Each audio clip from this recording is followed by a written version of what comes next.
देखिए मैं भी हंस ही रहा हूँ और मुझे लगता है जो लोग सुन भी रहे हैं और जो लोग देख रहे हैं वो भी मन मन में ही हंस भी रहे हैं कि क्या चल रहा है इस देश के अंदर। भारतीय जनता पार्टी आमने सामने से चुनाव नहीं लड़ना चाहती। Bharatiya Janata party ED CBI इसके माध्यम से चुनाव लड़ना चाहती है। वो ये देख रही कौन उनका अपोजिशन ज्यादा स्ट्रांग हो रहा है तो उसके खिलाफ ईडी भेज दो, उसके खिलाफ सीबीआई भेज दो। ये सारे के सारे संबंध डे वन से सीएम साहब कह रहे हैं भाई इलीगल है। खुद ईडी चली गई कोर्ट में। अब कोर्ट को डिसाइड करने दीजिए भाई लीगल है इलीगल है। आपको इतनी जल्दी क्या पड़ी है? जब कोर्ट में सारा मामला चल रहा है तो वेट कर लीजिए। आप सीएम साहब ने कोर्ट में कहा भाई कि मैं 16 तारीख को आऊंगा, 16 तारीख को गए, कोर्ट ने उनको बेल दे दी। अब कोर्ट में होने दीजिए, कोर्ट में आप भी पक्ष रखिए, कोर्ट में हम भी पक्ष रखेंगे। अगर कोर्ट ये कहता है भाई कि हाँ आपके सम्मन्स लीगल्स हैं तो हम जाएंगे, अगर कोर्ट कहता है इलीगल तो आप भी शांत हो जाए। लेकिन अब आपको थोड़ा कोर्ट पे भी भरोसा करना पड़ेगा, कोर्ट के ऊपर भी आपको मर्यादा रखनी पड़ेगी। भाई कोर्ट का डिसीजन का वेट करिए। इतनी जल्दी क्या है कि भाई भारतीय जनता पार्टी को इतनी जल्दी क्या है कि भाई सम्मन पे सम्मन, सम्मन पे सम्मन, हर तीसरे दिन सम्मन भेजते चले जा रहे हैं। बीजेपी के प्रदेश अध्यक्ष वीरेंद्र केजरीवाल इतने करप्शन के अब सम्मान को बचाने बस सम्मान ही बचा है, लेकिन वहाँ भी हम देखो वीरेंद्र सचदेवा तो क्या ही बोलेंगे।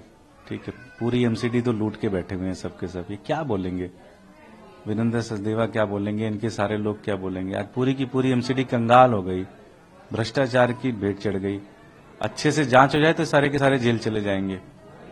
तो वीरेंद्र सचदेवा क्या बोलेंगे? उनकी क्या क्रेडिबिलिटी है? कैसे देखते हैं? अभी तो मैंने कोर्ट का ऑर्डर आप ही बता रहे हैं तो मैंने पढ़ा नहीं है।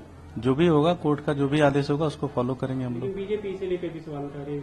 मनिंदर सिरसा का बयान है, उन्होंने कहा कि इन्हीं सचिन जैन को अरविंद केजरीवाल। इनके बयानों पे मत जाइए, दिन भर खाली हैं, बयान ही देते रहते हैं। बताइए ना, वीरेंद्र सचदेवा बताएं कि दिल्ली के लिए उन्होंने एक काम कोई किया हो। सिरसा जी बताएं कोई एक काम दिल्ली वालों के लिए किया हो। कोई एक काम बता दे भारतीय जनता पार्टी ने, चाहे उनकी केंद्र सरकार हो चाहे उनकी दिल्ली में 15 साल एमसीडी की सरकार है, कि एक काम उन्होंने दिल्ली वालों के लिए किया है। सिर्फ और सिर्फ राजनीति कर रहे हैं। अपोजिशन को डराओ, धमकाओ, सम्मन भेजो, जेल भेजो, सब कुछ करो।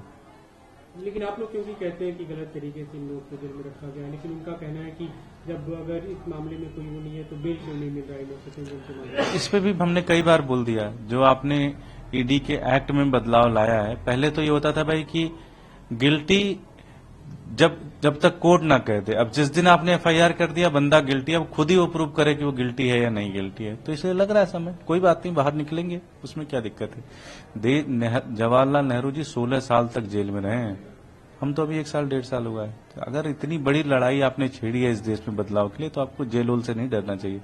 जेल जाना भी पड़ेगा, आपके हत्याएं भी होंगी, मर्डर्स भी होंगे, आपको घर से भी निकाला जाएगा, सब कुछ होगा। ये सारी यातनाएं सहने के लिए आपको तैयार होना पड़ेगा अगर आप इस देश के अंदर बदलाव करना चाहते हैं तो।